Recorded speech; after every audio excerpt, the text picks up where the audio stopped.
It's almost hard to explain how much I enjoy the early episodes of SpongeBob SquarePants. When I watch these old episodes, they bring me back to a point in my childhood that I really miss. It was the early 2000s, I was like 6 years old, and life was just easy. There was no adult responsibilities or obligations, the world was a different place, COVID wasn't a thing, 9/11 hadn't happened yet. The world just kind of felt different back then. Maybe that's why I like these early episodes of SpongeBob so much, because my brain associates these episodes with that time in my life. Or maybe it's just the simple fact that SpongeBob SquarePants was just so much better back then. Whereas the early seasons, particularly the first 3, were a lot more clever. Later on in the series, the show focused a lot more on gross-out humor and more low-level simple humor. The quality declined over time, which is just kind of unfortunate. I noticed something recently. Literally, every single SpongeBob meme that I've ever come across has been a reference to an episode that fell somewhere within the first 3 seasons. And to my internet-tainted brain, that speaks volumes. It's been a few months since I made my last video where I continued my review of SpongeBob Season 1, and boy have I missed making these. I love looking back on these episodes and reminding myself as to why this show was such a big part of my childhood. That's why today, on our nostalgic walk down memory lane, we're putting our scuba gear on and diving right back down to Bikini Bottom as we look a little further into Season 1 of SpongeBob SquarePants. First, really quick, I just wanted to say thank you so much. If you're watching this video right now, you're the literal best and I appreciate you. Thanks for taking the time to check out my channel, and of course an extra special thanks to all of you who are subscribed. We just passed 60,000 subscribers 2 days ago as of the time of me starting this video, and I am so hyped. We're well on the road to reaching 100,000 subscribers, and I can't do that without your guys' help, so if you don't mind and you aren't subbed already, do me a huge solid and click that subscribe button. I really appreciate all of your support, and I can't thank you all enough for being a part of my YouTube journey. I never would have thought in a million years that my channel would even reach 100 subscribers, let alone grown to the point that it has. And it's all thanks to you guys, so again, from the bottom of my heart, thank you so much, and let's get right into it. Oh yeah, I almost forgot too. By the point that we are in this video, I've already covered the first half of Season 1 in 2 other videos. If you missed those, I'll leave a couple links down in the description for you to check them out after you watch this one. You don't necessarily need to watch these videos in any particular order, as SpongeBob SquarePants doesn't necessarily follow any overarching story or plot, but we covered some great episodes in the last 2 videos, so be sure to go ahead and check those out as well.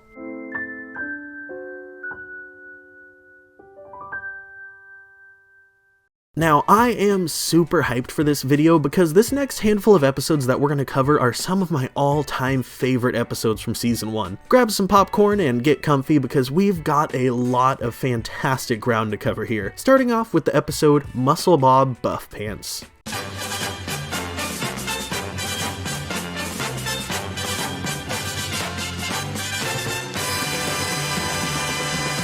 This episode starts out with SpongeBob at home, flexing in front of his mirror. He says it's time to grow himself large and wide. We see him go over to his workout equipment and attempt a serious deadlift.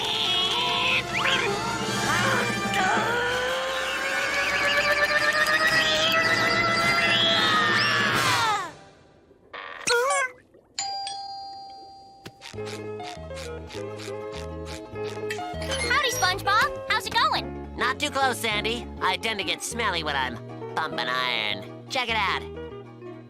Well, you're smelly. Sandy tells SpongeBob that he isn't gonna see any progress lifting the stuff that he's been lifting, but if he wants arms like these, or these, or these, then he needs to follow her training program. Wow, really? That'd be great, Sandy. I can see me now. La la la la la, la la la la la. Good night, Gary. Meow. Yeah. Sandy tells him to meet him at her tree dome at 5 a.m. We cut to the next morning where we see SpongeBob truly struggling. He fails to do a single push-up, gets completely knocked out of the ring while boxing, and gets basically destroyed by Sandy's wheel. Needless to say, things aren't going too well for SpongeBob. Well, now that we got you warmed up, it's time for the arm cruncher. Arm cruncher, great. This squirrel's trying to kill me. This is it. Hey, that's great, Sandy. Well, I sure had fun. We'll have to do it again sometime. Bye. We see SpongeBob laying in his bed with his arms just pulsing as he is straight up miserable. He realizes that this isn't working out and he doesn't know how much longer he can do this for. Just then, a commercial comes on TV and it catches his attention. Are you too much of a wimp to work out? Are you a weakling? Built like a sponge? Well, now you too can have muscles. Huh? With anchor arms! They slip on like a glove. Just add air. How big do you want them? Normal? Veiny? And for the ladies, hairy. I was a wimp before anchor arms. Now I'm a jerk and everybody loves me. So order now, wimps. SpongeBob is completely sold by anchor arms, and the next thing you know, we see SpongeBob going to Muscle Beach at the Goo Lagoon to show off. All of the large weightlifters are blown away by SpongeBob's massive muscles. Even his muscles have muscles. SpongeBob, is that you? Who are you expecting? Tiny Tim? Wait. Big aren't they? Dude, you're ripped. Thank you. I've been working out. Excuse me a second. Yeah. Anyone for the juice bar? We cut to later on, and Sandy walks up to some guy at the beach outside of the juice bar, asking if he's seen SpongeBob anywhere. He tells her that MuscleBob BuffPants isn't there, and she works her way into the juice bar. Inside, we see SpongeBob bragging to everyone about how he starts with 20 raw eggs every day and how working out is his life. I remember when I used to look like that guy over there. Who, me? I remember when I used to look like you, too. But that was a long time ago. Here's your drink, sir. Thank you.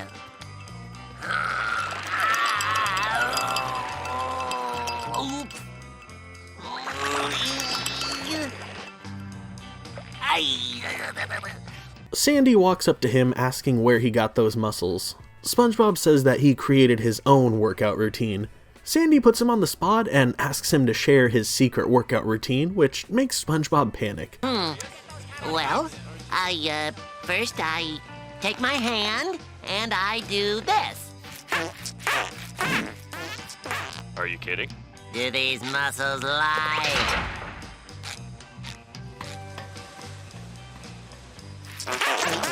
Sandy compliments SpongeBob and tells him that he needs to sign up for the Muscle Beach Anchor Toss competition. Just then, the server puts a drink on top of SpongeBob's hand, leaving him trapped as Sandy walks off to sign them up for the competition. By the time the server walks up and picks up the drink, it's too late, and Sandy has already written SpongeBob's name down and put the sign-up slip in the box. We cut over to the Anchor Toss competition, where we see everyone stretching and preparing for the contest. Gotta get some mustard on that. Oh, first up, Dom the Whale. Yeah!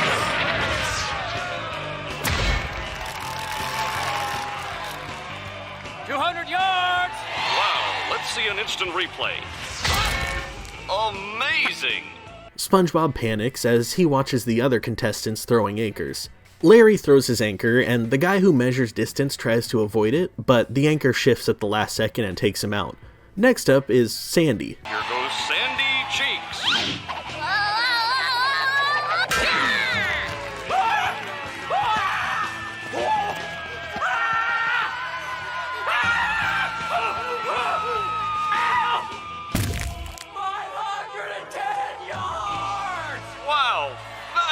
Beat that, SpongeBob. After that is SpongeBob's turn, and the crowd is full of people cheering for him, just so excited to see him throw the anchor. But when SpongeBob fails, he tries to play it off like he's just joking. Oh, this is it. They're all gonna find out I'm a fake. I can't give up. I've got to try. I can do it! I've got anchor arms! I'm no wimp! I'm a jerk!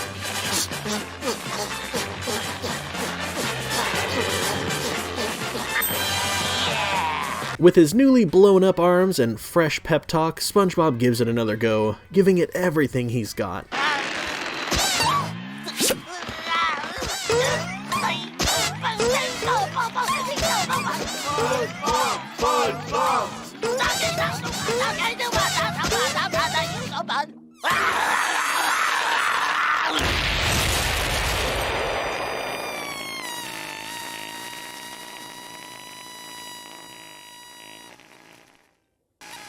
The crowd immediately starts going wild for Sandy, who walks up to SpongeBob, very disappointed in him for deceiving everyone. The episode ends with SpongeBob at Sandy's tree dome exercising, which consists of him repeatedly changing the TV channel in sets of 100 reps until his arms fall off. This episode is just a classic. Especially in these early seasons, SpongeBob has always been one to take the easy way out, without thoroughly thinking through the repercussions and end result of his actions. SpongeBob was completely exhausted from his failed attempts at working out with Sandy, so naturally, given the opportunity to cut corners and just look like he had massive arms, he jumped right on it, not considering that just because his arms look big doesn't mean that he would actually have some intense newfound strength or anything. I gotta point out, this commercial was actually pretty hilarious. I love that they have a shark promoting their product. It just seems overall very fitting. I find it so funny that he just comes across with that super alpha giga chad energy, however he has small and weak arms. It makes sense that he would want this product. He's the alpha shark with tiny arms, so of course he needs anchor arms. However, it is rather confusing how these things work.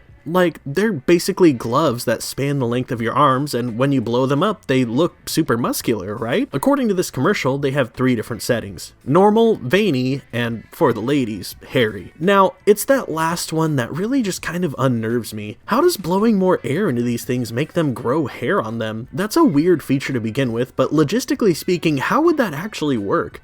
It just makes no sense in all reality, but leave it to me to overanalyze a fake product in a children's cartoon. I gotta point out, at the anchor toss competition, SpongeBob blew up his anchor arms as large as they can go, but they didn't grow any hair. This guy from the commercial made it seem like at the largest setting they become hairy, but when SpongeBob used them at the largest setting, it didn't really work like that. I also have to point out that when Sandy showed up at the juice bar at Muscle Beach and put SpongeBob on the spot asking about his secret workout routine, and he basically told everyone that he was pit farting to get those huge muscles, Sandy should have definitely known that he was lying. She took one look at his workout equipment at home and knew that he was not going to make any progress. She has at least a moderate understanding of bodybuilding. I only say moderate because of that arm crusher machine that she has. Like, that thing is just hurting your arms and not really doing anything beneficial, I'm pretty sure. But like, with her understanding of bodybuilding, she should have known good and well that what SpongeBob was doing was definitely not going to result in the massive arms that we saw SpongeBob sporting. Sure, maybe she knew SpongeBob was full of it, and that's why she signed them up for the anchor toss competition, so that she could expose his lie, but honestly, nothing about her tone, words, or demeanor reflected that even for a second. It just seemed like she was taking his words at face value, which, if anything, speaks volumes about how good of a friend she is, so hey, there's that at least. This episode is a classic for sure, and we're gonna give it a solid 8 out of 10. It was really good. Moving on, we're going to check out another one of my favorite episodes, and that's going to be the episode called Squidward the Unfriendly Ghost. This episode starts out with Squidward giving himself endless compliments as he finishes up his latest art project, a wax sculpture of himself, which completes Squidward representing himself in every form of artistic media. Squidward is then interrupted by loud crashing outside. Hi, Patrick, hi!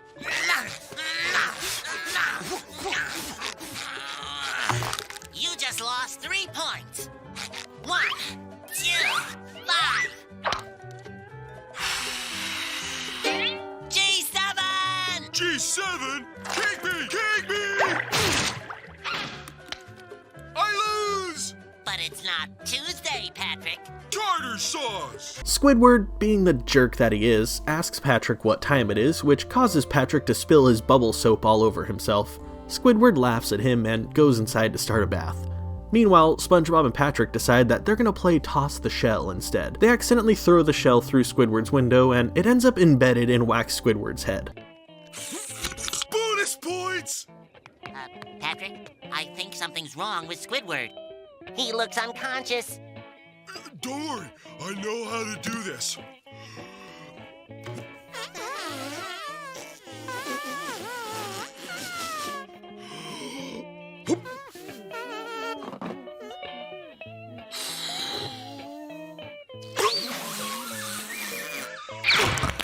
Get off him, Patrick!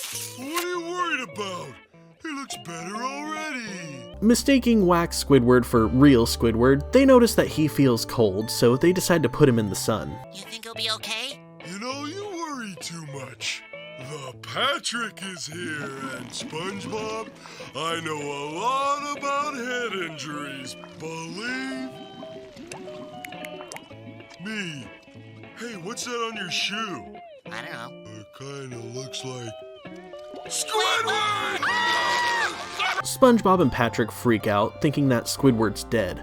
They try to put him back together as we see the real Squidward finishing up his bath. That's it. We're almost there. It's working. We can do this. It's There. working. This is working. This is working. This There. is working. Patrick, this isn't working. Look! I don't know how to say it, but our old pal Squidward, he's pushing up daisies. Oh, I thought he was dead. Just then, the real Squidward walks out, all clean in his robe and freshly powdered. SpongeBob and Patrick are totally freaked out, thinking that they've just met Squidward's ghost as they apologize profusely for accidentally ending his life. When they say that they'll do whatever he wants if he spares them, Squidward decides to take advantage of the situation, telling them that he will spare them if they follow his every command and do his bidding. All ye must do is tend to my every whim and tickle my fancy on demand. Does that include? Quiet! Now do as you're told, lest ye incur the wrath of Squidward. I think they make a cream for that now. We see them run outside while carrying Squidward on a weird chair/couch thing with handles on it. Here? Too hot. Here? No, too wet. Keep going. Keep going. Here? Too loose, Latrec. Squidward then commands them to fetch him some nourishment, which they provide in the form of a single grape, a banana, and an entire watermelon. Having been crushed by the watermelon, Squidward gets angry and tells them that he wants to eat something else, something that's difficult to find. He demands a cherry pie, but when Patrick finds one literally right where he's standing, Squidward throws it and tells him to go find it again. Meanwhile, he commands SpongeBob to do multiple meaningless tasks. Stop. Now play me an elaborate song with this. But this is just a piece of tissue paper. Oh, my. Always have to have it our way, don't we? Oh, boo-hoo. I can't do it! Well, I hope you don't have any plans tonight, 'cause you're not allowed to leave that spot till I hear a song. Squidward comes back the next day to find SpongeBob laying on the ground, and as punishment for him, quote, napping on the job, Squidward commands SpongeBob and Patrick to clean out his back room. They make their way to his back room, and this happens. How are we gonna clean up all this mess? It's easy. Just tear this wallpaper off. Oh, look, you missed some. Oh, let's see. It's a comic book. And look at this. It's the origin of the Flying Dutchman. It says when he died, they used his body as a window display. Now he haunts the 7 seas because he was never put to rest. Being inspired by the comic book, they decide that they're gonna put Squidward to rest. We see them go downstairs and shoot spitballs at Squidward, saying that it's part of his initiation as part 1 of his ceremony to be put to rest. I don't want to be put to rest. All I want are those chores done. Now, did you clean the back room yet? Yup. Oh, really? I'm gonna go check. Okay, get in. Are you crazy? I'm not getting in that thing. But you said we could put you to rest. I didn't say anything like that. Fed up with their nonsense, Squidward tells them to get out of his house. Just then, he hears a loud racket coming from outside. I wrote, "Here lies Squidward." You may not remember him, but he was the one. Oh, hi, Squidward. Does this look deep enough? SpongeBob, cut that out! Oh, look, the mourners have arrived. Oh, Squidward. We all came as soon as we were sure you were dead. SpongeBob, are you trying to put me in the nut house? No, just into this hole. SpongeBob, I have a confession to make. You're bald? No, I'm not bald. I'm alive. Squidward goes off, telling SpongeBob that he needs to stop doing him favors and that he isn't his master, he is his neighbor, as he walks away. SpongeBob just isn't ready to accept that reality, though. As you wish, Master. Boy, he really had us fooled. No, Patrick. He's the fool. He's a ghost in denial. He needs us now more than ever. You're right. He really needs to get up to the great beyond. Patrick, say that again. That again. No, the other thing. No, the other thing. No, what you said before when No, what you said before when you... Never mind! I've got an idea. Never mind, I've got an idea. We then see SpongeBob's plan in motion. He decides to blow a massive bubble around Squidward, which causes him to float up. The episode ends with SpongeBob and Patrick waving Squidward off as he floats out above the sea level and in the sky with all the seagulls, and the episode just ends there. Honestly, I feel like the end of this episode comes with kind of a morbid insinuation. This episode leaves us to assume that Squidward just remains floating up there, probably left to die. This episode, overall, was just awesome. I love the art style of wax Squidward. The colors are just minorly different from actual Squidward, and the edges are just a little bit more sharp. Also, the way he looks when Patrick sits on his face is just absolutely hilarious. It's pretty messed up that they straight up thought that they killed Squidward, but didn't even think to call 911. They didn't call medics or police or anything, they just assumed that he was dead and left his melting body there as they now dealt with Squidward's ghost. Overall, this episode was just hilarious. I really appreciated the Toulouse-Lautrec joke. As a kid, I totally didn't get it. It absolutely made no sense to me, but looking at this now as an adult, I just love it. That's the high-level comedy that I'm talking about. You'd never see a joke like that in modern SpongeBob, to be honest. I also loved the part where Squidward says that they're gonna face the wrath of Squidward's ghost, and Patrick says that they have a cream for that now. Again, a little bit more of that high-level comedy. This season of SpongeBob is just full of zingers like that one. I got a kick out of the part where SpongeBob and Patrick decide that they're gonna lay Squidward to rest and the mourners show up. Mr. Krabs looking Squidward dead in the face and saying, "Oh, Squidward, we all came as soon as we were sure you were dead." was just hilarious. I overall appreciated the vibe of this episode. In making this video, I've realized that sure, Squidward is kind of a giant asshole and he does piss me off, but sometimes I enjoy the Squidward-centered episodes. He's a hilarious character and works perfectly to turn the comedy in a different direction. Whereas most of the characters in the show are positive and bubbly, Squidward is just a grump all the time, and it actually works well for the comedy. Sure, there's a time and place for it, but he acts as a good character device to pull off some jokes that they couldn't pull off otherwise. Like in the beginning when Squidward made Patrick spill his bubble soap, that's something that only an asshole would do, and Squidward is our resident asshole in the show. Overall, fantastic episode, considering the top shelf comedy and the overall hilarious concept. This one gets a confident 10 out of 10. Moving on from there, we're gonna check out an episode that I remember giving me mixed feelings, but I haven't seen it in years, so I'm not sure how I'm gonna feel about it now. We're talking about the episode called The Chaperone. This episode starts out at the Krusty Krab as SpongeBob is preparing a Krabby Patty. We hear a door slam and some loud crying as Mr. Krabs' daughter Pearl comes running into his office and straight up floods the whole restaurant with her tears. Mr. Krabs, what's wrong with Pearl? Her scurvy prom date stood her up, boy, and now she can't seem to find another. That's because there's only one fish in the sea as long, tan, and handsome as he is, and that's him! Mr. Krabs says that they'll find her a new date for prom. He offers to take her himself, and offers to have Squidward take her, but she sobs just at the thought of those ideas.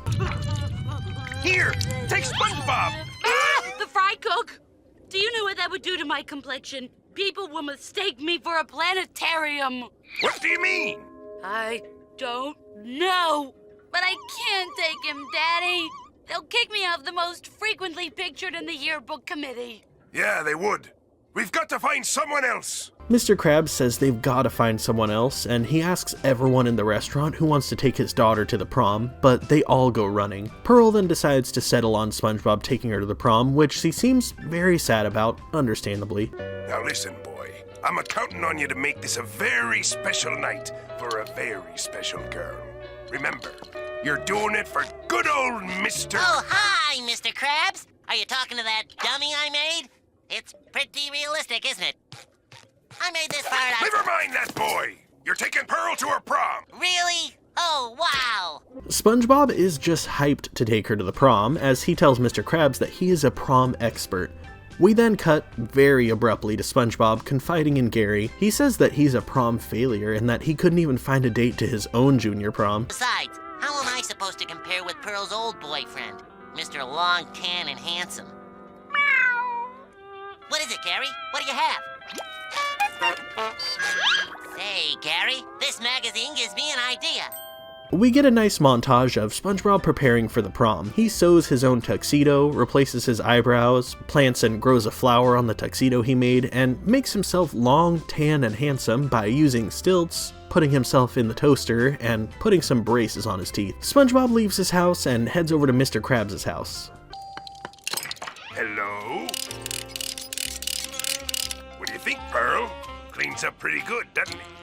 Well, at least no one will recognize you. Now listen, SpongeBob. I just want to get through this dance with my social status intact. I want to go to the prom, get my picture taken, and I want to dance. I want to drink punch with my friends, and don't do that other thing you're always doing when Pearl, we gotta get back to the limo. The two arrive at the prom, and they walk through the doors, and they decide to start out by getting a prom picture together, but SpongeBob struggles to even walk over to the backdrop. Will you hurry up? Just a second! Coming! Sorry!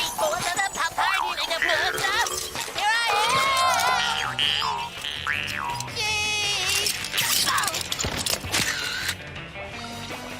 That'll be a keeper.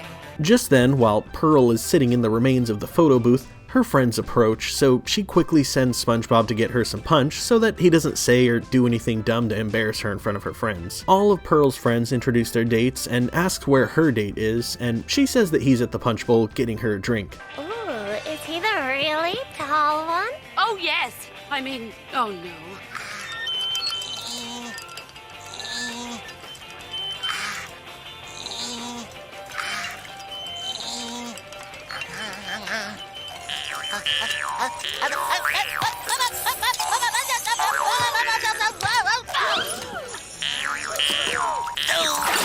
Pearl's embarrassment reaches an all-time high when she walks up to him serving people punch from his nose. Just then, Pearl ducks behind the table saying that her ex-boyfriend is here. It's my ex-boyfriend, Octavius Rex, aka Long, tan, and handsome. Meep. Whoa. But I bet he isn't holder of the Regional Romantic Dance Championship trophy. Give me that back. That didn't just happen. Let's go! SpongeBob takes Pearl over to the dance floor and he starts doing some random quirky dance moves, but Pearl stops him, saying that everyone there is doing the whack. SpongeBob decides to give it his best shot, but as you'd expect, it definitely doesn't go as planned. Are you sure you can do this?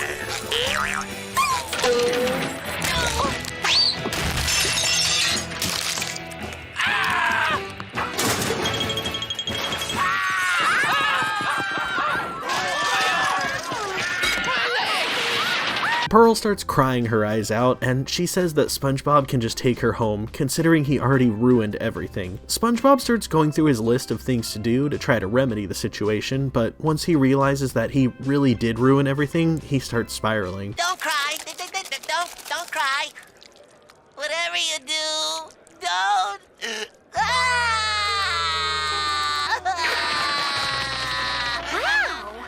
What did you do to him? Poor little guy.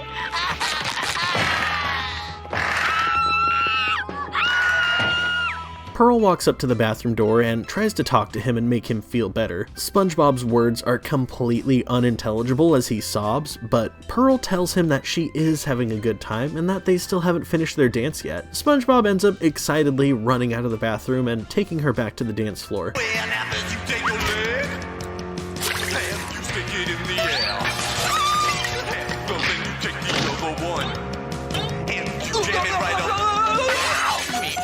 Get my pizza topping! Can't you see I'm doing the sponge?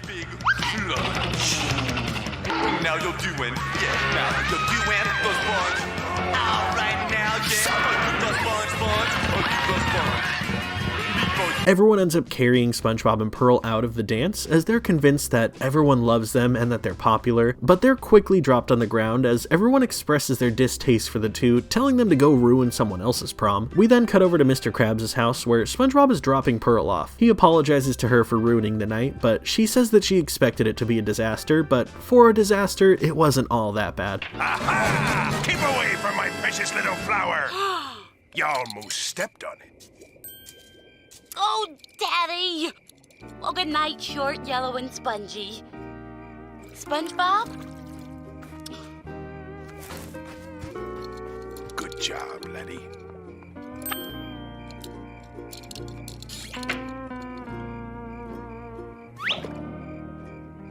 Oh, there you are, dummy. You sure come in handy. Man, there is a lot that I want to bring up here.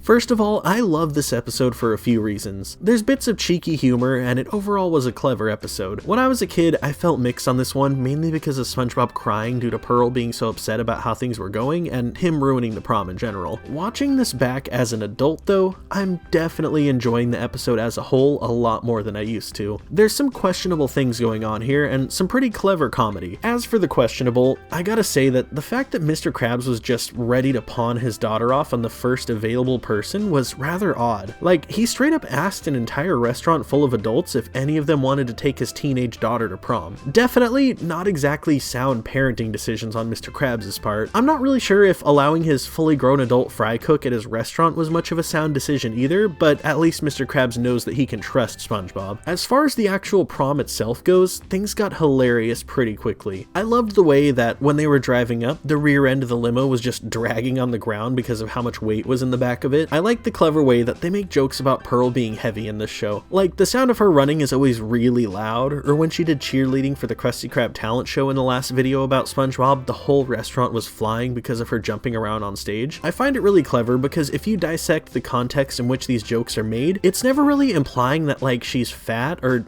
like meant to be in a negative or fat shaming kind of way. It's literally just because she is a whale amongst other undersea life. Of course she's heavier. Her species of whale, the sperm whale, is one of the largest and heaviest animals on the planet, with the female of the species weighing on average right about 33,000 pounds. I also find it hilarious how SpongeBob dancing always causes a massive chain reaction of disaster in this episode. Him doing the whack ended up in a bunch of things getting destroyed and people getting hurt. Then when everyone started doing the sponge, it just got completely off the rails. People were being carried out on stretchers, people's legs were falling off, and pretty much everything was being destroyed. It was just utter chaos. Lo and behold though, SpongeBob and Pearl were having the time of their lives. I did also appreciate that gag when Pearl started crying and SpongeBob was going through his list of things to do, but when he realized that he ruined everything, he ran into the bathroom, not realizing that he ran into the ladies' room. We see all of the teenage girl fish sprint out of the bathroom right after he runs in, and that just cracked me up. Another thing we just can't not bring up is Pearl's ex-boyfriend Octavius Rex, aka Mr. Long, Tan, and Handsome. The way Pearl talks about him, I was expecting some kind of tall, tan, buff Chad, but this dude is built like an orange balding noodle. Not too sure why Pearl finds this guy so attractive, but you know what they say, beauty is in the eye of the beholder. Things got a little weird at the end of the episode though. When Pearl was saying goodbye to SpongeBob and Mr. Krabs came out telling them to get away from his precious flower, I nearly choked laughing. I completely forgot about this gag, and I realized that when I was a kid, I totally didn't understand it. I thought that Mr. Krabs was just really protective of that specific flower for some reason. I didn't realize what the writers were trying to insinuate. Again, the writers hitting us with that top shelf comedy, and I love it. I gotta say though, this episode really confused me as a kid, and it still does now. At the end, it's revealed that this whole time, Pearl wasn't at the prom with SpongeBob, she was at the prom with the dummy. Which is just kind of mind-boggling. How is it walking around and talking, dancing and everything? I totally understand that that's the joke and it's not supposed to make sense, but like the logical part of my brain has always been stopped up on that specific aspect of this episode, and I'm still kind of stuck on it, not gonna lie. All in all though, this was a good episode and was enjoyable, all things considered. Not the greatest episode, but still really good.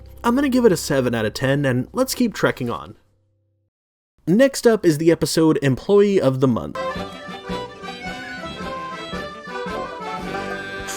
This episode begins at the Krusty Krab with SpongeBob just absolutely driving Squidward nuts. Hey, Squidward. Hey, Squidward. Hey, Squidward. Okay, I'll bite. What is it, SpongeBob? Do you know what today is? A nice Squidward day? Ah, no, silly. That's on the 15th.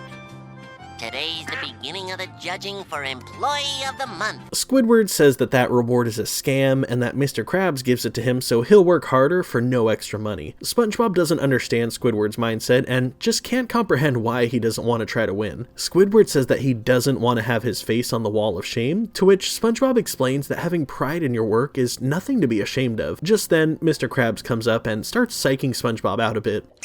This is gonna be a tough one, though. There's no clear-cut winner. Watch out, SpongeBob. Squidward appears to be on the verge of a breakout. There might be a new face on the wall this month. That's right, SpongeBob. I might sneak up on you. SpongeBob decides to work extra hard so that Squidward doesn't win Employee of the Month. He ends up getting in his own head as he's flipping patties at the grill, and one just won't flip for some reason. SpongeBob ends up flinging it into the ceiling, and this happens. What are you doing? Making Krabby Patties? You're losing it. Don't you know that award is a load of garbage? Please, don't tell Mr. Krabs about this. It'll hurt my chances of winning the award. I already told you that award is a bunch of baloney. SpongeBob tries to explain to Squidward that the award is a symbol of his pride for his job, just like his hat is, but when Squidward decides to take SpongeBob's hat and stomp on it, this happens. And this is a symbol of what I think of the Employee of the Month award. Ow! An experienced Employee of the Month always keeps a brick of lead in his hat. Shortly after that, SpongeBob finds himself laying on the ground in front of his numerous Employee of the Month awards, questioning whether or not the award is a phony and if his pride for his work is worthless. Just then, all of the pictures come to life, and they're all dressed in military helmets as they pep talk SpongeBob, saying that Squidward is trying to trick him and get into his mind, and that SpongeBob must stop at nothing to try to beat him. Later that night, we end up seeing SpongeBob outside of his house spying on Squidward through a pair of binoculars. He catches a glimpse of Squidward's alarm clock, and that gives him the idea that Squidward can't win the award if he doesn't wake up for work. SpongeBob then proceeds to slide his way across the ground and right up into Squidward's house.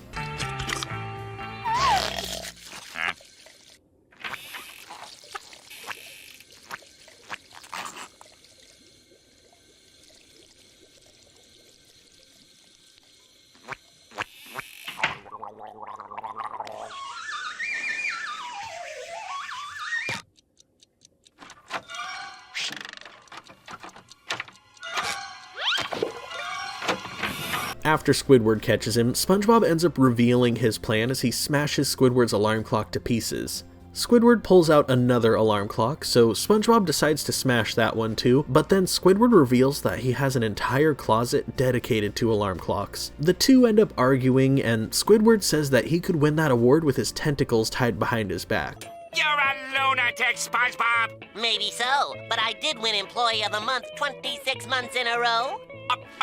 Are you trying to say that you are better than me? I've been better than you for 26 months, and it'll be 27 tomorrow. Oh, that's it, Square for Brains. That's it. I'm gonna show you how easy it is to win that award. I'm gonna be the new Employee of the Month. I will prove to you I am far more competent than you. The two of them end up staying up all night, literally just staring out their windows at each other, trying to make sure that neither of them leaves for work before the other. Squidward ends up breaking out the big guns as he pulls out his clarinet, and he ends up playing a lullaby that puts SpongeBob to sleep. SpongeBob! Hey, Squidward! Going somewhere? I'm going to wring you dry when I get out of here! Now get me out of here! Okay, Squidward. I'll stop by after work. SpongeBob! SpongeBob! Now to get some rest. Don't want to look tired for my Employee of the Month photo. Squidward climbs his way out of that hole and ends up boarding up SpongeBob's front door. SpongeBob cuts his way out, and the two end up in a race to the Krusty Krab, complete with a whole bunch of hijinks to slow each other down along the way.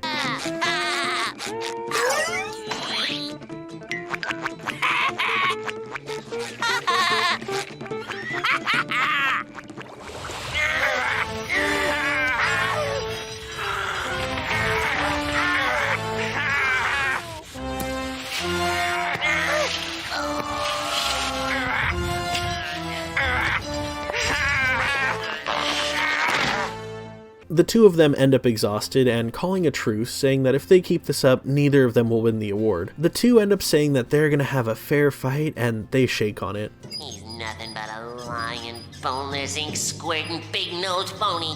Look at that buck-toothed, corn-fed smile. You can't trust him as far as you can throw him.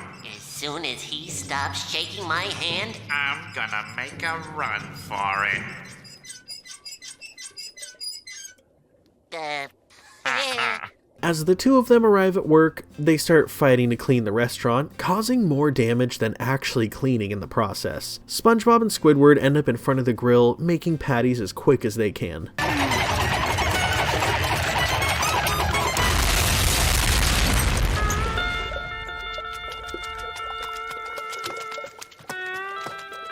Hey, free Krabby Patties! Hey, look at that! Krabby Patty! Wait! You've got to pay for those! Wait! Wait! Wait! Boys, the Krabby Patties! who's the winner of Employee of the Month? Me! Wait! Boys, the Krabby Patties! Boys, wait! This episode is one that, in a sense, holds a special place for me. It's one of my wife's all-time favorite episodes, and I can definitely see why. The quick descent into madness between SpongeBob and Squidward as they both fret over Employee of the Month was just insane. First of all, I want to look back at the beginning of the episode.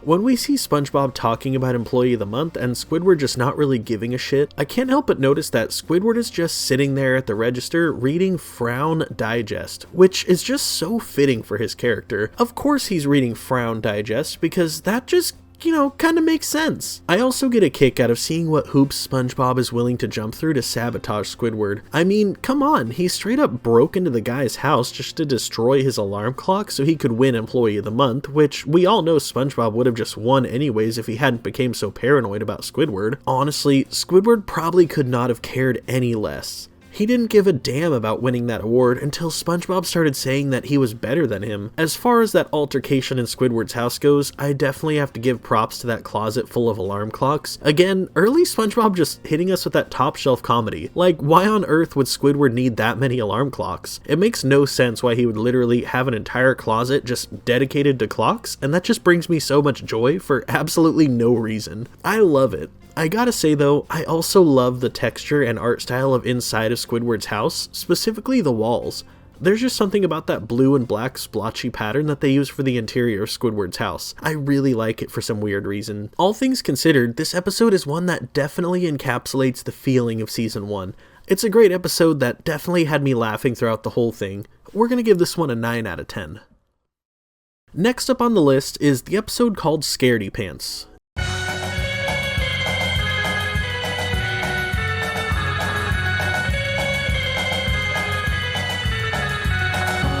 This is an episode that I've talked about before in a spooky season video from last year, but for the sake of doing a complete run through of season 1 of SpongeBob, we're gonna check it out again. Besides, that spooky season video was more about appreciating the creep factor of the episode, not really analyzing the quality of the episode in the context that we're looking at the entirety of season 1 with, so we'll be looking at it again through a different kind of lens. Halloween is no different under the waves. Pirates, skeletons, and sea monsters. Oops, sorry.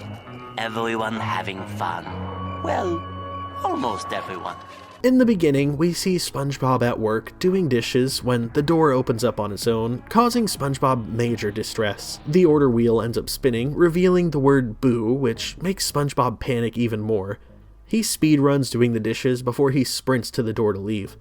Mr. Krabs stops him, saying that he won't want to miss Mr. Krabs' annual scary story. SpongeBob begrudgingly agrees, and Mr. Krabs brings in a pre-lit campfire to tell stories around. Every year, on Halloween night, the Flying Dutchman descends on Bikini Bottom in a pirate ship, just like this, only bigger. The Flying Dutchman swoops down and starts stealing people's souls.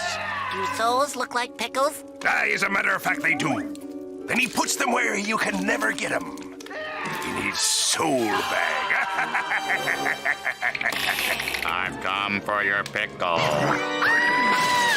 Both Mr. Krabs and Squidward laugh at SpongeBob, and Mr. Krabs says that he hopes SpongeBob Scaredy Pants isn't too scared to come to his party tonight. We see SpongeBob leave the Krusty Krab by launching himself through the roof after Squidward scares him, and he walks down the road just terrified.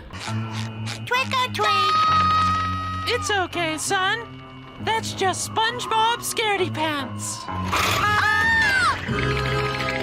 Happy Halloween, Scaredy Pants.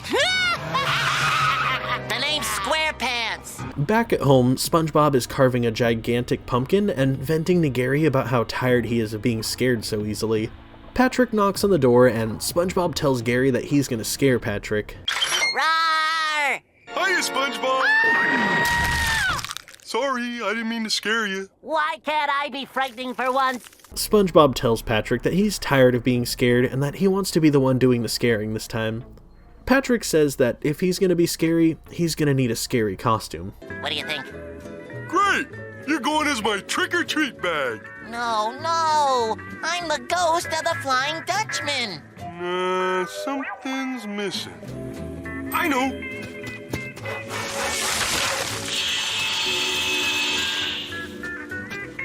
Step into these babies, Hans. Terrifying. I don't know, Patrick. Just then, some kids ring the doorbell to trick-or-treat SpongeBob's house, and he attempts to scare them, but they just end up laughing at him and calling him a haunted mattress. SpongeBob just doesn't get it. He doesn't understand why he isn't scary. Look at my new paper ghost. Ooh, scary. That is it, Patrick. What's it? What's the difference between that ghost and me? No, wait, don't tell me. Don't tell me! Don't tell me! Don't tell me! I can do this! I can do this! Don't tell me! Don't tell me! Don't tell me! Okay, tell me. SpongeBob points out the fact that he has a square head, meanwhile a real ghost has a round one. So all they have to do is make SpongeBob's head round. We then see Patrick using some clippers to shave SpongeBob down to a round shape.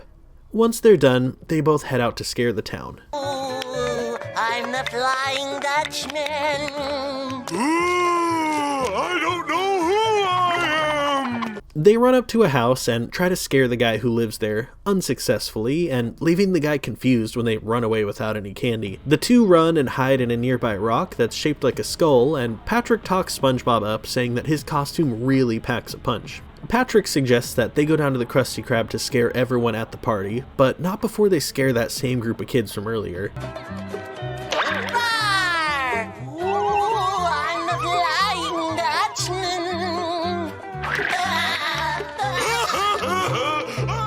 Wasn't that the haunted mattress? I guess he's been demoted to a haunted sleeping bag. We cut to the party where we see everyone having a good time, save for Mr. Krabs, who chokes on an apple while he's trying to bob for apples. Nearby, Sandy is getting punch and talking to Squidward. Howdy, Squidward. Flying Dutchman. Great party, huh? What are you supposed to be? Why, I'm a pet goldfish in a bowl. I don't get it. Up on the roof, we see Patrick put the lights out right before he lowers SpongeBob down to scare everyone. I am the Flying Dutchman! Booga, booga, booga, booga, booga. Give me your souls!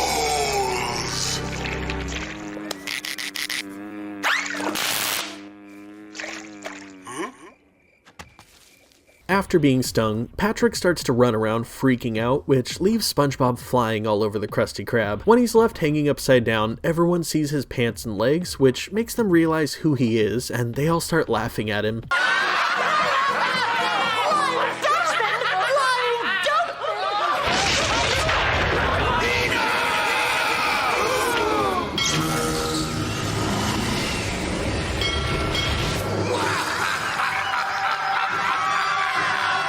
It's the real Flying Dutchman! The crowd starts to freak out when the real Flying Dutchman arrives, saying that he's gonna steal their souls. The Dutchman explains his distaste for everyone dressing up as him every year and bringing shame to the name of the Flying Dutchman. However, he admits that that's not why he's stealing their souls. It was SpongeBob's costume that was the straw that broke the camel's back. Out of all the Dutchman costumes I've seen, yours is the most insulting. Do you mean I'm not scary? You scary!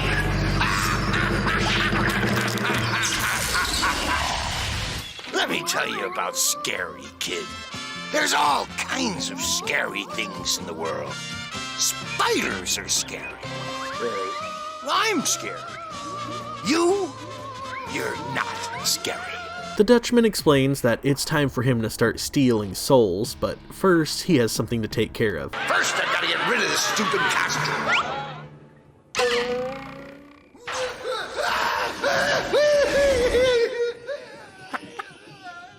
Hey, what do you know? I scared him! Ah! It worked, Patrick. I scared everybody. Yeah, I guess it was your pink hat. Pink hat? Oh, that's not a hat. That's my brain. Oh. Man, this episode is just amazing. It's definitely a favorite from season 1, and that's not just because I'm a sucker for Halloween specials. This is genuinely a great episode. There's a lot to appreciate here, and a lot of funny gags. I really appreciated the art style of the pumpkin that SpongeBob was carving. I also loved that the pumpkin was gigantic, considering that sea sponges aren't big at all. However, it's not any bigger than the pineapple that SpongeBob lives in, yet in real life, pumpkins are usually a lot bigger than pineapples. That was definitely clever. I also got a kick out of how Patrick procured those clogs that he gave to SpongeBob. He straight up went into the closet and cut down an entire tree before whittling a pair of clogs out of the wood. It just makes me wonder how big SpongeBob's pineapple really is, if he can fit an entire pumpkin inside of it and has potentially a forest full of evergreen trees going in his closet. Every time I watch this episode, I also get a laugh out of Mr. Krabs carrying in the fire to the Krusty Krab. Naturally, you gotta tell scary stories around the fire, right? That's just tradition. But him carrying in a pre-lit fire just splits my sides every time I see this episode. There's one thing that I noticed this watch through that I didn't notice before, and that would be the part where SpongeBob and Patrick run and hide inside of the skull-shaped rock. I never thought about how the skull-shaped rock got there, or about the fact that a rock like that is definitely not going to be naturally occurring. However, SpongeBob and Patrick just act like it's normal. They run and hide inside of it and look out the windows, like acting like it's really any other rock. But then it hit me. Rocks like that can usually be found inside of household aquariums. Like, you know when you walk through the pet store and you see the fish section and they have all sorts of aquarium accessories? There's usually like hollowed out rocks or decorations designed for the fish to swim inside of them. I really thought it was clever that in that scene, SpongeBob and Patrick's mannerisms reflect that of aquarium fish who swim into the decorations and hollowed out rocks and stuff. It's subtle stuff like that which remind you that the show's creator, Steven Hillenburg, was a marine scientist and was very educated into the behavior of fish. I just found that kind of clever. As far as the Halloween party goes, there's a lot to love about it. In the last few videos, I've beat a dead horse talking about how much I love the art style and animation of season 1 of SpongeBob. A lot of scenes from the show have deep colors that attribute to kind of a rustic and nitty-gritty kind of feel, and the Krusty Krab tends to be one of those locations where that shines through really well. I just really love the deep and dark colors of the Krusty Krab while this party's going on. It added a cool layer of enjoyment to this episode for me. I said this in my last video about this episode, but the fact that Sandy dressed up as a pet goldfish in a bowl is pretty funny, but the way that Squidward didn't get it and had no idea what she was talking about was just downright hilarious. Of course he doesn't understand, because he's not a land critter like Sandy. He has no idea that pet fish exist in the world outside of the ocean. I do gotta show some love for the Flying Dutchman a little bit though. I love the scene when he first appears and they show his gruesome face. It kinda reminds me of a scene from Scooby-Doo on Zombie Island. I'm trying to remember if it's Morgan Moonscar or maybe just another zombie being shown, but I'll throw it in while I'm editing so you know what I'm talking about. I also just enjoy the art style of the Flying Dutchman in general. The shade of green that they use on the Dutchman is my favorite color, and it sparks major joy for me. Another really cool thing I appreciate about this episode is the color that they use on SpongeBob's brain. In an episode where there's lots of dark and deep colors to convey more of a spooky vibe, something bright pink like that really sticks out in a special way, and I can appreciate that. All in all, this episode is definitely a favorite of mine, and I'm gonna have to give it a 10 out of 10. It's genuinely fantastic, and it's one that I look forward to seeing every year near Halloween time. Up next is another banger of an episode, I Was a Teenage Gary.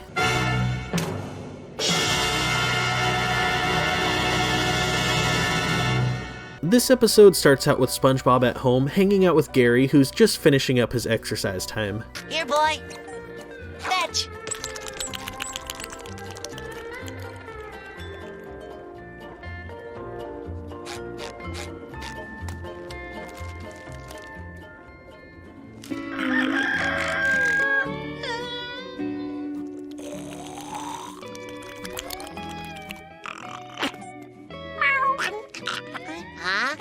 While SpongeBob is giving Gary some love, Patrick runs into his house asking if he's ready for the annual jellyfishing convention in Bikini Bottom this weekend. SpongeBob gets bummed out immediately, saying that he forgot that it was this weekend and that he doesn't have anyone to take care of Gary. Just then, there's a knock at the door.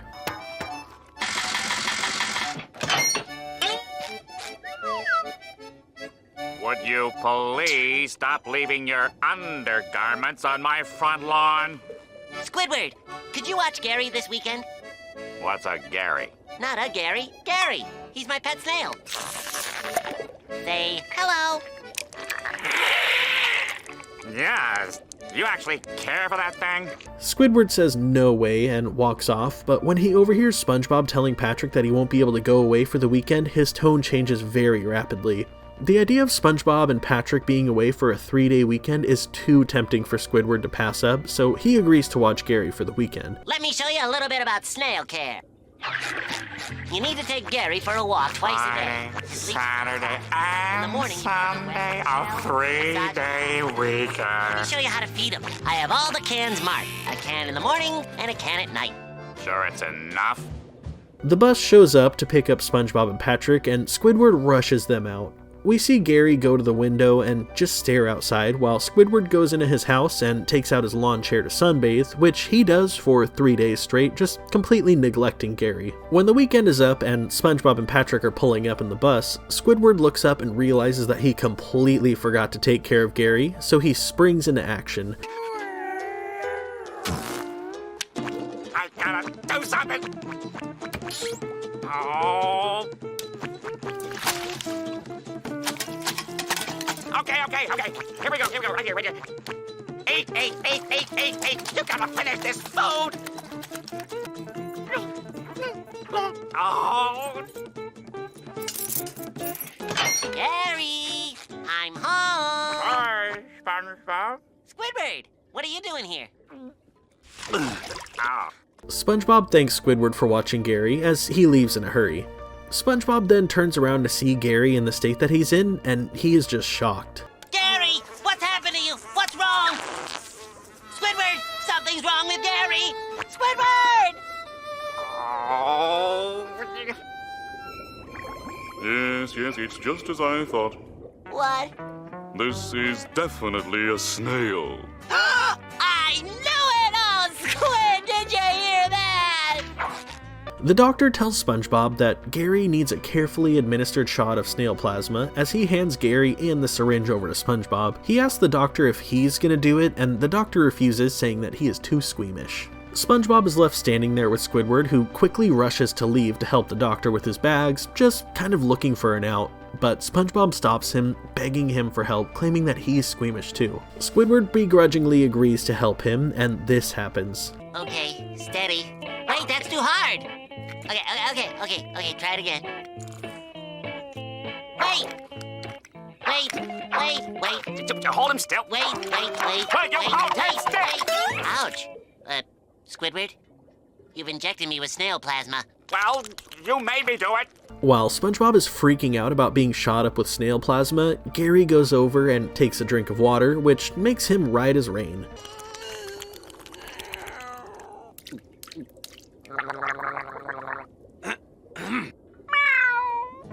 He just needed water. Oh, Gary, you're better. Oh, how touchy. I'm gonna go home and throw up. Good night. Squidward, wait, the snail plasma. Trust me, SpongeBob. Nothing's gonna happen to you. You're fine. After Squidward leaves, we see SpongeBob feeding Gary his wet food, but SpongeBob has trouble resisting the urge to eat the food. He takes one taste, and next thing you know, he's devoured the entire can of snail food. Here you go. Eat up, Gary. Sorry, Gary, I couldn't control myself. Meow. Why'd I just do that? Am I cracking up? SpongeBob talks himself down, saying that Squidward is right, and all of this is just in his head. I feel tip-top. Gary, you're getting a lot faster.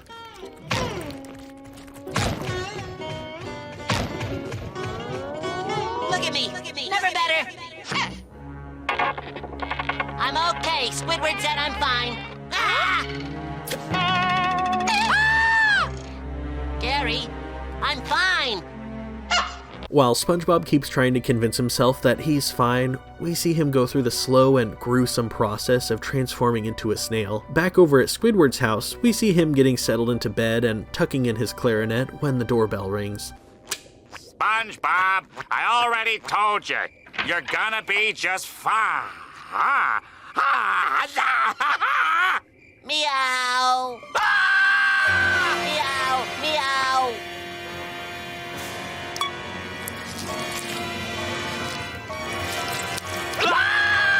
Squidward runs inside and blocks the door. We see him pick up the snail plasma syringe and say that it's the plasma's fault as he throws it. SpongeBob is still outside meowing, and Squidward panics as he starts boarding up his doors and windows. Meow, meow. None of this would be happening if I'd only fed that snail. Meow. Meow.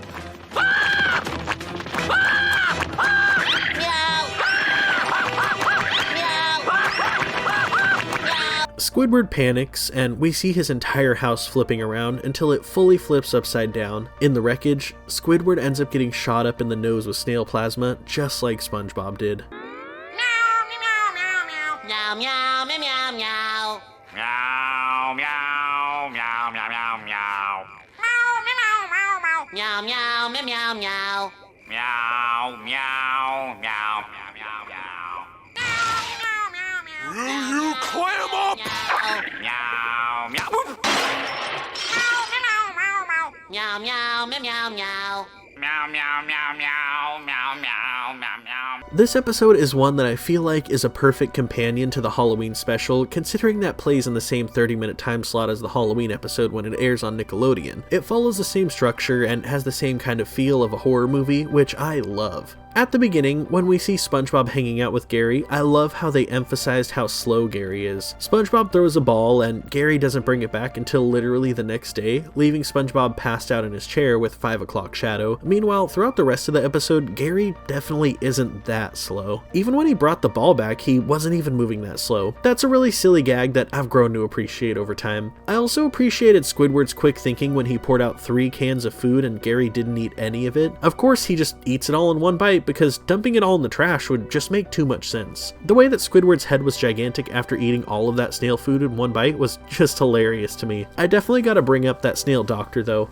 The way that his car literally looks like a snail is just ridiculously funny, but like, just saying, this guy has no business being a doctor. He's literally too squeamish to even give a shot. Like, straight up, how do you even get through basic medical school if you can't give a shot? Let alone the amount of schooling needed to become a doctor. Also, his logic was straight up like, yep, this is a snail, so he needs snail plasma. There wasn't even any mention of what was wrong or any diagnosis whatsoever. Also, by that point, when SpongeBob is holding Gary in the shot, Gary looks completely normal and like nothing's even wrong. As far as the plasma shot itself goes though, one thing that really confused me is that scene where Squidward is hiding from Snail SpongeBob in his house and he picks up the syringe and says that it's all the syringe's fault. Like, why did he even have that thing in his house to begin with? That plasma was given to SpongeBob to give to Gary, and there's not really any logical reason for Squidward to have taken it and have it in his house. But hey, it made for a good gag at the end though. I love the way they animated Squidward as a snail. It definitely gave me a good chuckle. I also can't help but notice that SpongeBob didn't have a shell. They just made his pants be a shell, but for some reason Squidward actually had a shell. Overall, this was a good episode though, and like I said, it was the perfect episode to accompany the Halloween special. We're gonna give this one a 7.5 out of 10.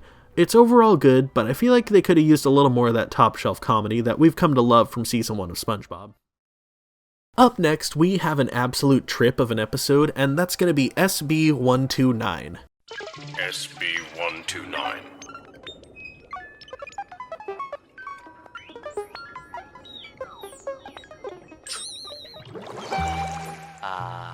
It is Sunday morning in Bikini Bottom, and it is about time for Squidward to practice his clarinet.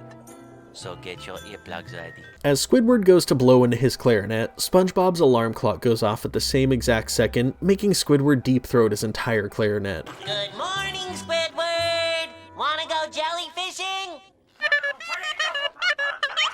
Hooray! We'll be right over. I wonder who that could be. SpongeBob and Patrick come straight to Squidward's door asking if he's ready to go. Squidward says no and he slams the door in their faces, so naturally they knock again and ask the same question, and are met with the same exact answer. Now? No! How about now? No! Now? No! Now? No! Now? No! Now? No! No! What? Ready yet? No, I'm not ready! I'll never be ready! Don't you get it? Sure we do. What?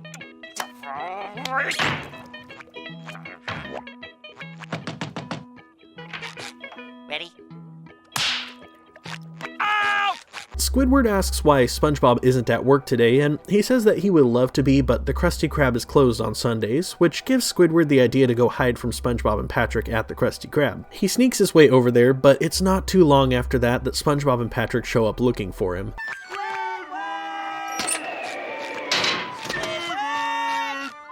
Oh, Squidward! Squidward! Well, he's not here. I'll bet that eager beaver's already down at Jellyfish Field. What? Oh, no.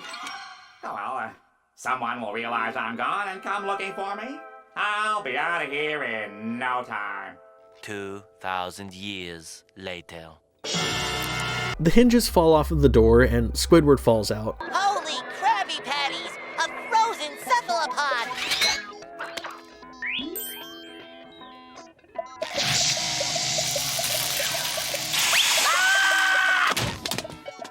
I'll be out of here in no time. Greetings, Primitive. SpongeBob, is that you? SpongeBob? No! I am Spongetron. Welcome to the future. What? Welcome to the future. Upon realizing that he's in the future, Squidward starts to panic. Things reach an all-time low when Squidward realizes that the Spongetron that he met has clones, otherwise known as Spongetron X, Y, and Z. He asks if all the other letters of the alphabet are involved too, and Spongetron says, of course, all 486 of them.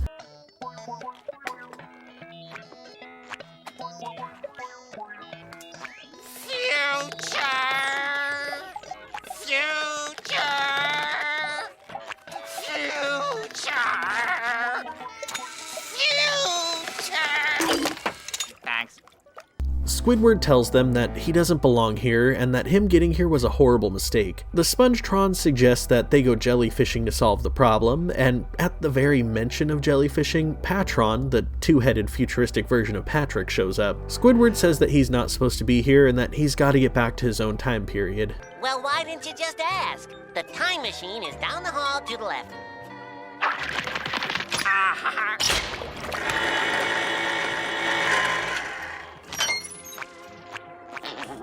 Oops! Oh, yeah, that one's the can opener. Try the one on the right. Squidward makes it to the time machine, and instead of going to his own time, he says that since SpongeBob exists in the future, he better go to the past. We see the time machine door ripped straight out of the wall, and the entire room traverses through time and space and lands right in prehistoric times. Wow, primitive. That's sort of an old world charm. Wow! I guess this is before manners were invented. Well, at least there's no sign of Sponge Brat. Maybe now I can finally be alone with my clarinet. Squidward keeps walking and getting jump scared by the moving figures. He comes across a primitive version of SpongeBob eating something while hiding in the tall grass.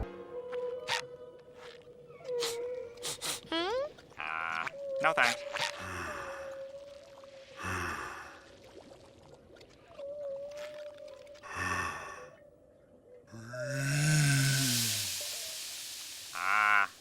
Hi there. Well, I better be going now. Yes, that's my arm. Primitive Patrick starts freaking out seemingly for no reason when a jellyfish flies by. Primitive SpongeBob starts to freak out too, and we realize that they're terrified of jellyfish. Squidward leaves to go play his clarinet in peace, but is interrupted by Primitive SpongeBob and Patrick yelling. He comes back to find them passing the jellyfish back and forth and taking turns getting shocked by it.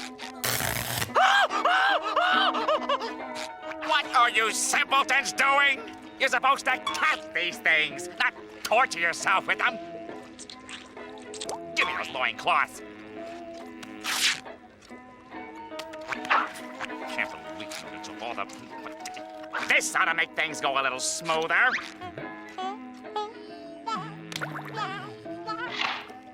Oh, give me those things. You're supposed to catch them, like this. And just like that, primitive SpongeBob and Patrick run off to catch the jellyfish. Squidward starts playing his clarinet, but the primitive versions of SpongeBob and Patrick are angered by this, and they come sprinting at Squidward to attack him in a fit of rage. Squidward runs back into the time machine and accidentally breaks the handle off, causing this to happen. Loser.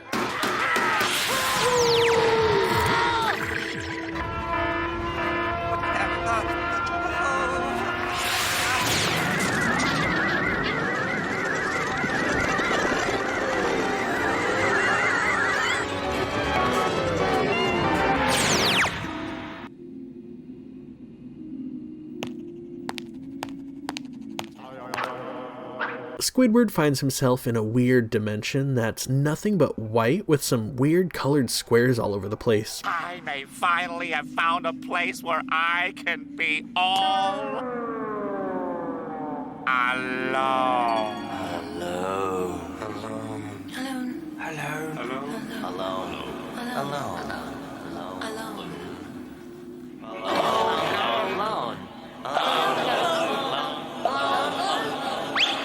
I gotta get out of here.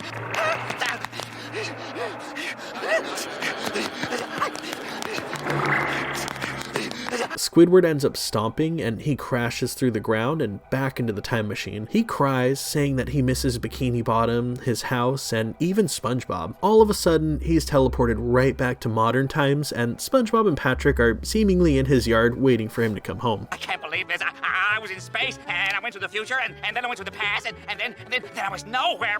But now I'm back, and you don't know how happy I am to see you guys. Does this mean you want to go jellyfishing? No! Oh, who's the barnacle head who invented that game anyway? You are, Squidward. Going back. Man, there are two things that I know for sure about this episode. It's trippy as all hell, and is an absolutely iconic episode if I've ever seen one. This episode made me remember something that I saw, and I'm gonna try my best to vocalize it to you guys, but I might struggle a bit here, so bear with me. In this episode, when Squidward goes into the Krusty Krab while it's closed, this song plays.